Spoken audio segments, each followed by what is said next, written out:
fans de Formule 1, bienvenue. Hier, le Rocher a vibré suite à un finish haletant et a failli se noyer sous la pluie. Le Grand Prix de Monaco, ses passes d'armes, ses conséquences au championnat, c'est le menu du 7e épisode de Retour au stand. Un nouveau prince de Monaco a vu le jour, il s'agit de Sergio Pérez.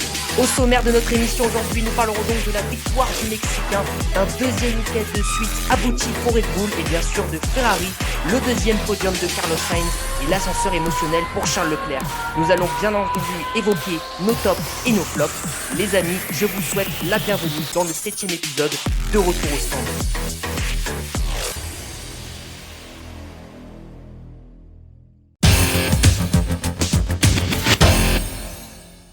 Pas le temps de se remémorer les événements de Catalogne que la communauté Formule 1 avait déjà les yeux rivés sur le rocher monégasque. Beaucoup d'attentes pour cette épreuve historique de Formule 1, avec un championnat qui continue d'être passionnant, une bataille au sommet entre deux écuries.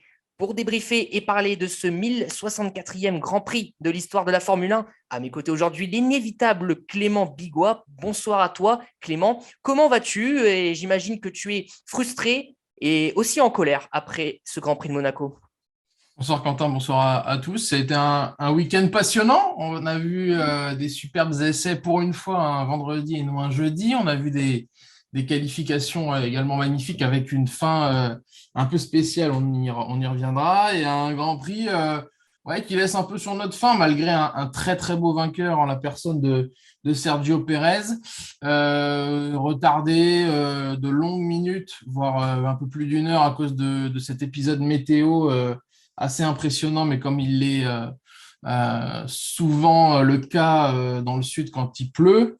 Et puis une fin un peu bizarre avec un Charles Leclerc poleman qui finit hors du podium. C'est plutôt rare, mais c'est Monaco et la pluie, voilà, ça donne des courses folles, un peu comme en Espagne. On a le droit vraiment pour le moment à un très très beau championnat du monde, comme tu l'as dit, et c'est le plus important en ce qui concerne les fans de F1. Ouais, c'est vrai que la Catalogne et Monaco nous ont réservé de belles surprises. Sergio Pérez a signé donc la 3e victoire de sa carrière après Sakir en 2020 et Bakou en 2021. Un succès inattendu, entre guillemets, on va dire ça comme ça. Checo et ses ingénieurs ont parfaitement maîtrisé le timing de la stratégie en s'arrêtant le premier des 4 fantastiques, on va les appeler comme ça, Sergio Pérez, Max Verstappen, Charles Leclerc et Carlos Sainz. Et en chaussant donc les intermédiaires en premier, il chausse ses pneus et ce premier arrêt de Checo, je pense, je ne sais pas ce que tu en penses Clément, c'est l'un des tournants majeurs de ce Grand Prix parce qu'il va déterminer un peu le reste de la course. Je te rejoins totalement. Est-ce que le tournant n'est pas le changement de pneus de Pierre Gasly et ses 2 tours suivants avec ses performances? Tiens, je te retourne la question.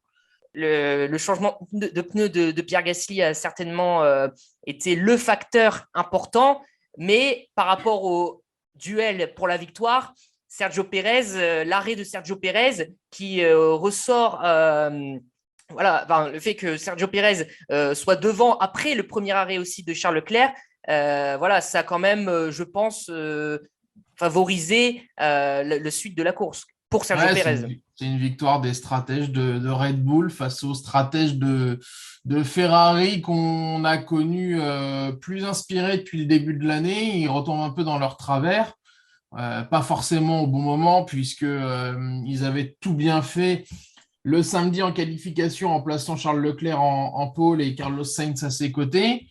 On savait que la pluie allait changer la donne, que Charles ne l'espérait pas puisqu'il est quand même moins bon pilote sur piste humide. Un grand bravo aux stratèges de Red Bull, mais avant tout, c'est le week-end de Carlos Sainz qui est totalement incroyable. On l'a vu le vendredi, 2e et 3e des essais libres. Il remporte la séance d'essais libres du samedi matin. Tout ça a été très serré entre les 3 premiers parce que Max Verstappen a été un peu en deçà sur ce week-end. Il est 3e des qualifs à seulement 3 centièmes de Carlos Sainz. Voilà, il a réalisé un week-end absolument dantesque. J'avoue qu'il est très surprenant depuis le début de cette année. On le savait rapide, on l'a dit la semaine dernière, on l'a dit dans les épisodes précédents. Il a mené de main de maître son week-end du vendredi matin au dimanche soir. Il mérite amplement sa victoire grâce aussi aux hommes du Muret, du Muret Red Bull. Mais franchement, il a été grand. Il a été, sans faire de jeu de mots, il a été princier, ce Sergio Pérez, tout le week-end. Alors, je précise que c'est de Sergio Pérez dont on parle. Tu as dit Carlos Sainz dans ton petit discours. Ça a été donc ensuite une question de gestion. Il est en tête. Il a fallu gérer la relance après le drapeau rouge et ce n'a pas été facile parce qu'il a bloqué ses roues, le Mexicain, à ce moment-là. Il a dégradé ses pneus, un graining assez important sur ses pneus médium. C'est fou quand on y repense, Clément, le timing très serré entre ce qui s'est passé en Catalogne, où Checo avait un très beau rythme et où il avait dû laisser passer Max Verstappen. Et là, sur le Rocher, les événements du Rocher, où le Mexicain s'impose et avec un certain leadership, on croirait même que là, vraiment, c'était Sergio Pérez le patron et Max Verstappen le numéro 2, un peu plus effacé. Qu'est-ce que tu en penses? Ouais, c'est totalement ça. C'est vrai que entre dimanche 17h et on peut dire vendredi 13h, il n'y a pas eu énormément de temps. Et Sergio Pérez, eh bien, je ne sais pas si c'est un travail avec son ingénieur principal, un travail sur lui-même. Est-ce qu'il s'est un petit peu plus adapté à la voiture? Mais il a été excellent en Catalogne, il a été grand lors de ce week-end. Il a mis la frustration de Montmelo de côté.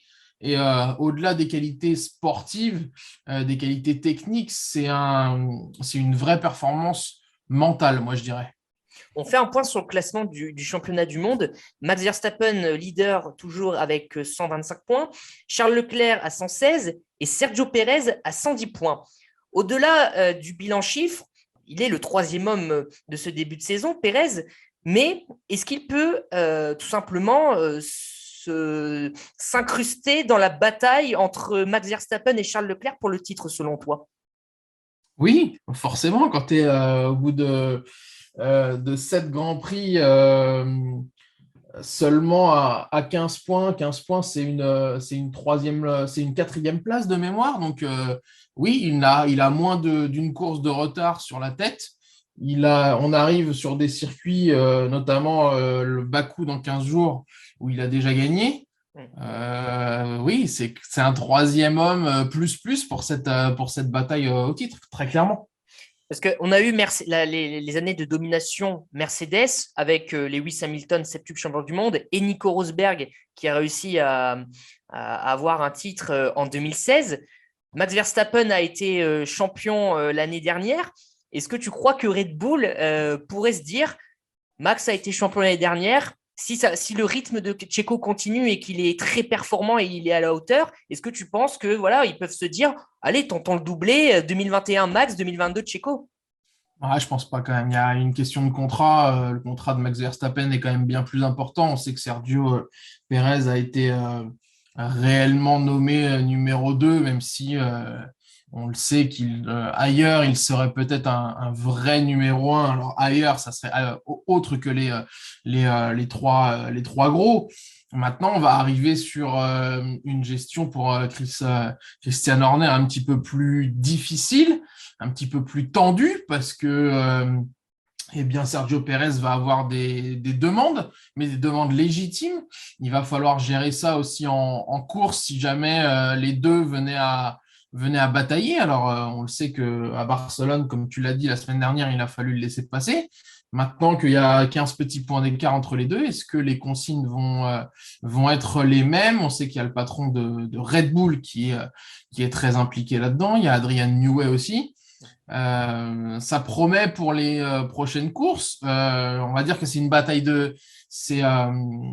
bataille qui promet, mais c'est aussi un problème de riches. Donc attention à cette gestion sportive et humaine dans les semaines à venir.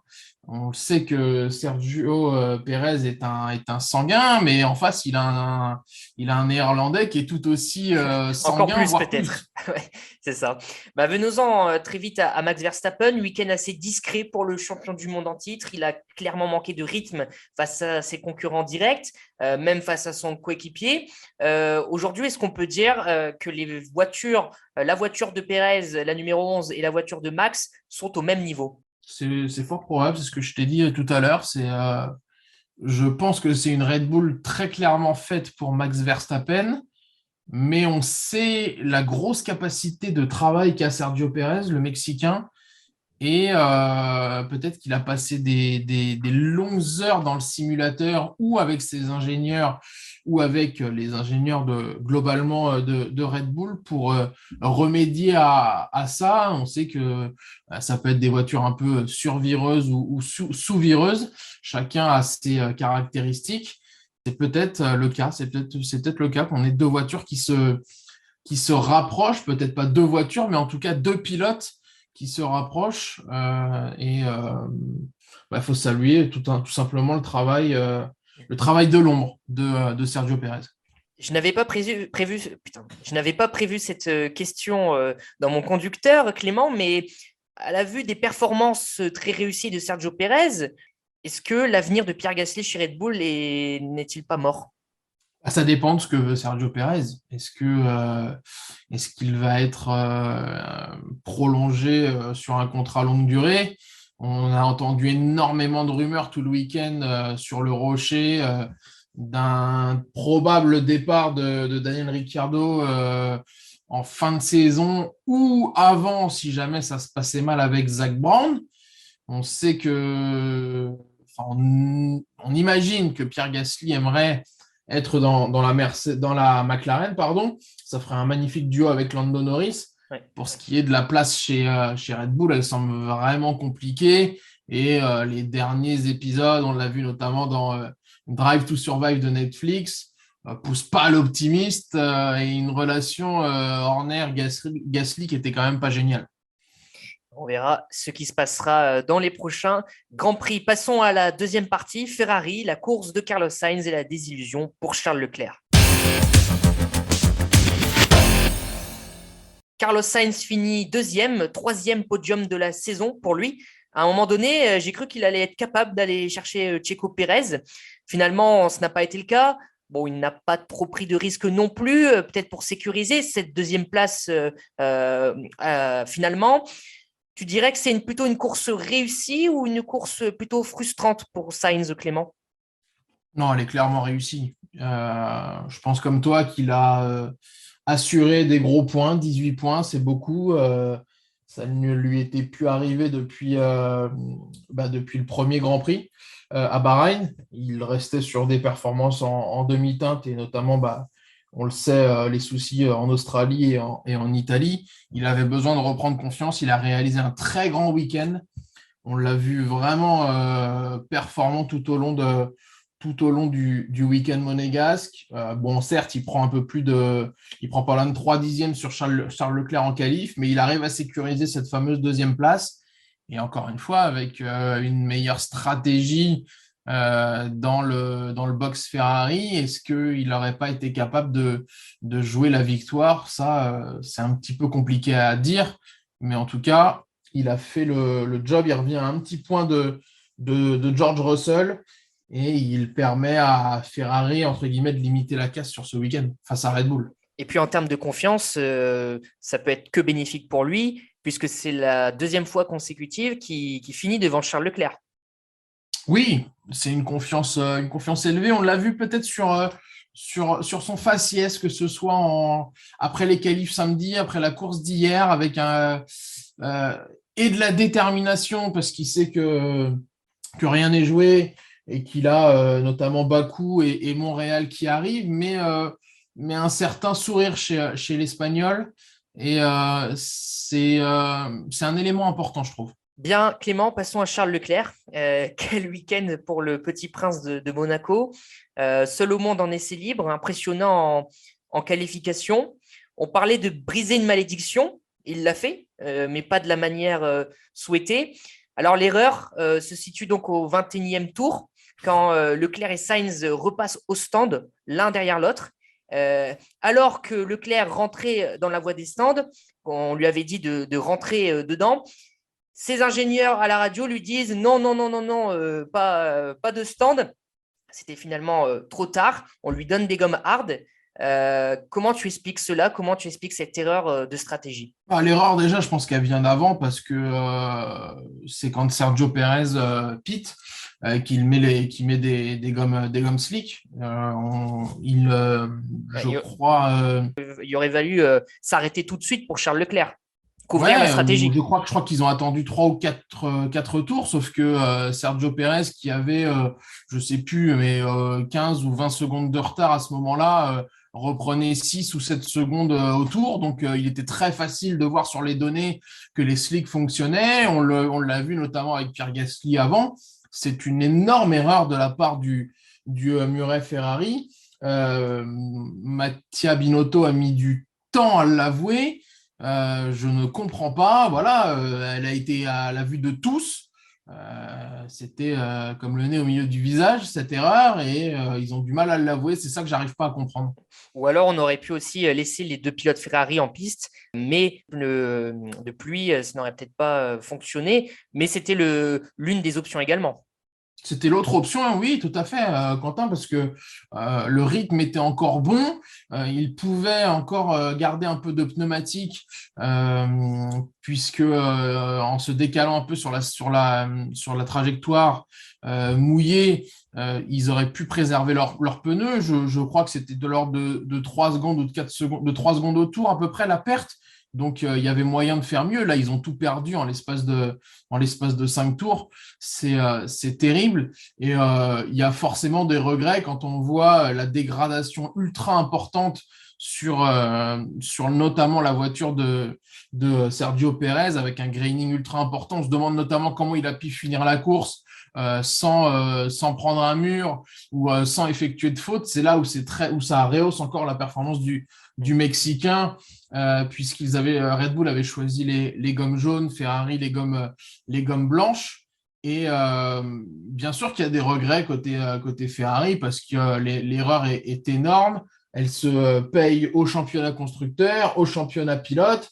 Et même si Charles Leclerc a enfin passé une ligne d'arrivée à Monaco, après sa qualif extraordinaire, il sort une 11-3 de folie. Et encore, si Checo Pérez ne s'était pas craché avant le tunnel, il était encore en avance je crois, 2 dixièmes. Il aurait sorti peut-être un tour en dessous des 1-11, qui est absolument prodigieux.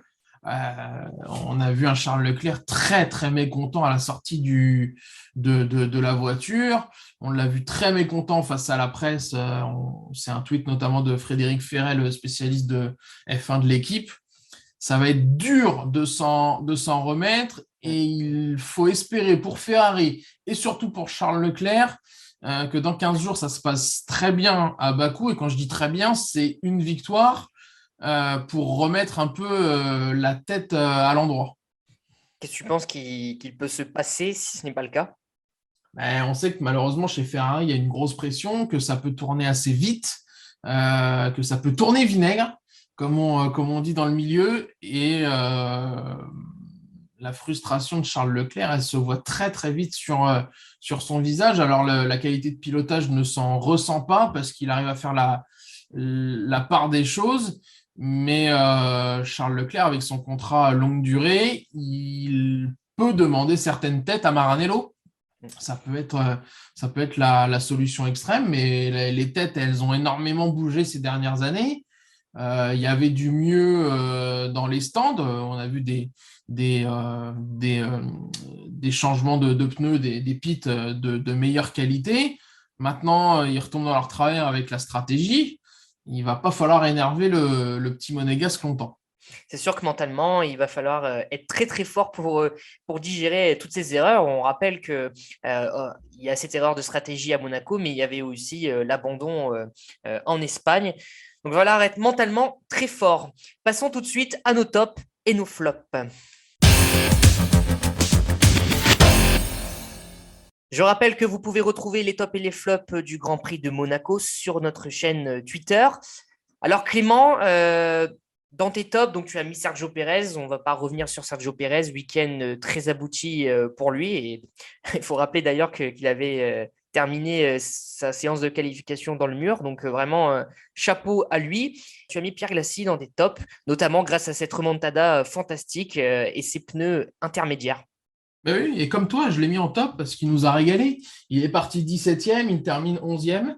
Ce sont des chiffres importants parce que ça fait plus 6 au final. Malheureusement, il n'y a pas de points pour lui, mais son coéquipier, lui, alors lui, à l'inverse, a commencé 11e, a terminé 17e. Ouais. Mais Pierre Gasly a totalement régalé quand il est passé au slick. Il a eu, euh, tout comme AlphaTauri, les Coronesses de mettre des pneus slick très tôt et il a réalisé des dépassements absolument fabuleux sur un circuit qu'on connaît très difficile, mais bravo à lui d'avoir eh bien, tout tenté. Je pense qu'il a posé le cerveau, il s'est dit voilà, j'ai plus rien à perdre C'est et exactement ça. il a donné un peu de vie à ce Grand Prix. Je pense que tu me rejoindras sur ce sujet. Mais bien sûr, il n'avait plus rien à perdre, exactement, comme tu l'as dit. Un début de saison catastrophique avec seulement 6 points. On l'a dit la semaine dernière, c'est le pire début de saison de sa carrière en Formule 1. Il n'avait plus rien à perdre. Il a osé, il a tenté. Son écurie l'a suivi et ça a payé. Donc, effectivement, chapeau Pierre Gasly, bravo. Voilà, maintenant, c'est une question de confiance hein, pour les prochains Grands Prix. Essayer de retrouver la zone des points. Essayer voilà, d'améliorer petit à petit la voiture pour pourquoi pas une deuxième partie de saison plus réussie et voir le vrai Pierre Gasly avec une vraie voiture. Moi, je pense que je suis confiant pour ça parce que il retrouve un circuit de Bakou qu'il apprécie. Alors forcément, bah, il va pas falloir refaire les mêmes erreurs. On sait qu'AlphaTauri s'est loupé en Q1 samedi. Je pense qu'il a repris confiance avec cette belle course. Si on prend les chronos monégasques, il termine seulement à 4 secondes de Lewis Hamilton 8e. Le fait d'avoir pu dépasser, d'avoir eu des bonnes sensations peut lui permettre des bas-coups dans 15 jours de marquer des points. Je le vois pourquoi pas essayer de gratter une 9-10e place. On sait que les 9-10e places, bon, bah, c'était Valtteri Bottas ce dimanche pour la 9e et Sébastien Vettel pour la 10e. Je ne sais pas si son AlphaTauri est à ce niveau-là. Mais lui, en classe pure, peut très bien aller gratter des points et il en a grandement besoin. Alors, passons à ton flop. Les commissaires qui ont voilà, pris des décisions contestables, on pourrait le dire comme ça, avec notamment cet incident entre Esteban Ocon et Lewis Hamilton. Je te laisse la parole, Clément, pour ton petit coup de gueule. Moi, ça a commencé par le report du Grand Prix d'un peu plus d'une heure. Alors certes, il a énormément plu sur Monaco. On sait que c'est un lieu un peu particulier puisqu'il est enclavé, enfin autour de Monaco, pas mal de montagnes. Et donc les nuages, les précipitations restent quasiment en statique au-dessus de la principauté. Mais à 15 heures, finalement, il pouvait partir. Ils ne l'ont pas fait. Il a beaucoup plus plu après. C'est une décision assez étonnante, même si on a su après qu'il y avait une panne complète de la part sur la ligne d'arrivée, de départ-arrivée, concernant les feux et tout ça. Donc, on comprend un petit peu mieux, mais je pense que ça manque de transparence et il aurait mieux valu que les commissaires communiquent là-dessus. C'est un petit peu dommage. Et ensuite, c'est les 5 secondes de pénalité infligées à Esteban Ocon qui le font passer bien de la 8e à la 12e place. Là, j'avoue que pour sa touchette avec Hamilton, je ne comprends absolument pas cette sanction. Il est devant. Jacques Villeneuve l'a très bien expliqué au micro de Canal lors du Grand Prix. Lui aussi ne comprenait pas, et on le sait à quel point il est désespéré du niveau souvent des stewards et des commissaires. Voilà, on a vu encore un Lewis Hamilton se plaindre. C'est pas de la faute d'Esteban Ocon s'il termine la course 8e, mais la touchette ne méritait absolument pas des secondes de pénalité pour Esteban Ocon. Et comme tu l'as dit, ce sont des décisions contestables, mais je dirais au-delà de contestables, très floues et peu expliquées par la FIA. Et c'est, je pense, qui pose problème, que ce soit pour les passionnés ou le grand public. Disons qu'il y a des décisions, des décisions et des événements beaucoup plus importants et qui méritent des sanctions, alors que là, on était dans un fait de course tout à fait normal, il n'y a rien eu. Je te rejoins complètement dans ton analyse. C'est un peu Ouais, lunaire.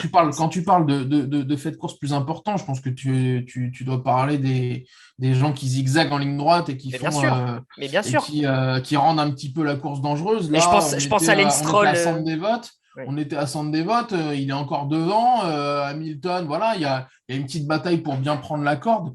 C'est assez incompréhensible. exactement. Alors bon, c'est dommage pour le Français Esteban Ocon qui était dans la zone des points et qui réalisait une course, voilà, pas une très grande course, mais une course correcte. Après, on voyait qu'il manquait un peu de rythme, notamment quand Fernando Alonso bloquait Lewis Hamilton et qu'Ocon n'arrivait pas à rejoindre la Mercedes.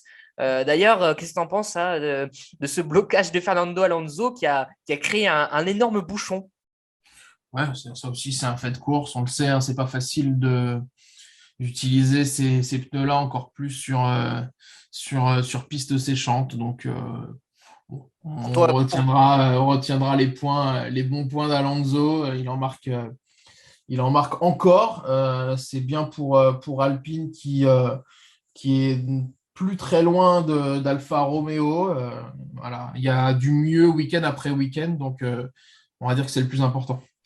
dans 15 jours, nous prendrons la direction de Bakou, circuit urbain avec de très longues lignes droites, notamment dans le secteur 3, et quelques virages très techniques.